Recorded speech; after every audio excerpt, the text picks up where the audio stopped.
Hi there folks, and welcome to this easiest way to learn C programming. In this video, I will show you how to learn C coding in an easiest way that you can imagine.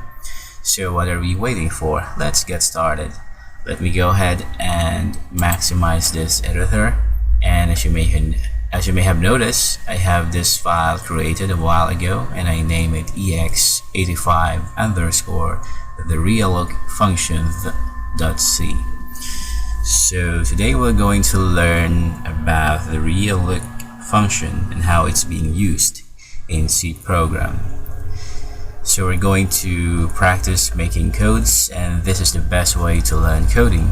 More hands-on exercises, and at the end of this video I highly encourage you to answer the question because it's the best way to teach yourself in C programming. So the Realloc function expands the current block to include additional memory. So to better understand this, let me complete these codes that I'm going to provide to you. So to better understand this, let me go ahead and complete these codes in here.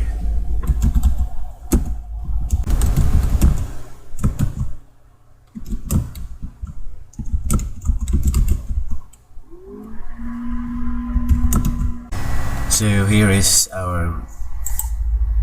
the complete example. Let us run this first. Compile and run, and I'm getting an error on line, and I forgot to let's double check our code. So I have found the error, and as you may have noticed, I have accidentally put the separator in here, so it should be only one separator for these arguments. So let's go ahead and compile and run this again, and this time we're getting the result that we expected. So let me close this here. So again, the Realloc function that we have used in this program expands a current block to include additional memory. So Realloc leaves the original content in memory and expands the block to allow for more storage. So just a quick note as well that Realloc resizes, whether it grows or shrink, it reallocates. To state it only grows is incorrect. And also Realloc is reallocate.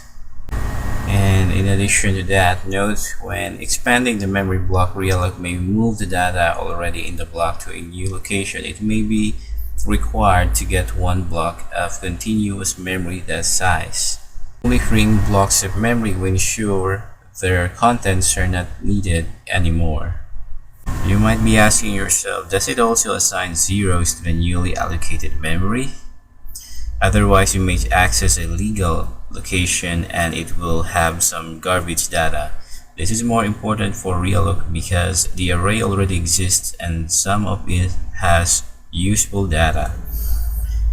Well, this function doesn't assign zeros to the allocated memory, so you can check it simply by deleting the line in the example code that sets a value to the allocated memory. As a result of it, you will get garbage data. You can try it by accessing location 31 instead of 30, and you got a garbage result or garbage data. C can be dangerous. And the size of operator or the size of pointer depends on the type of your machine. If you run your program on a 32-bit machine, the size of pointer will be 4, and if it is a 64-bit machine, it will be 8. Both functions, malloc and realloc, return pointer, memory address of the first byte of the dynamic array that was allocated, and I think they know when the dynamic array ends, similarly to the method in the regular array with the null character. And that's it for this video, and before we wrap up, let's go ahead and test your knowledge. I have here a little exercise for you on this tab. So here is the question: what is the output of this code? So here is the code, and if you're going to run this on your end, what would be the result? What would be the output? Is it A, 14, B, undefined, C, 0, or D, 13? If you already know the answer, please put it in the comment section below. Thank you.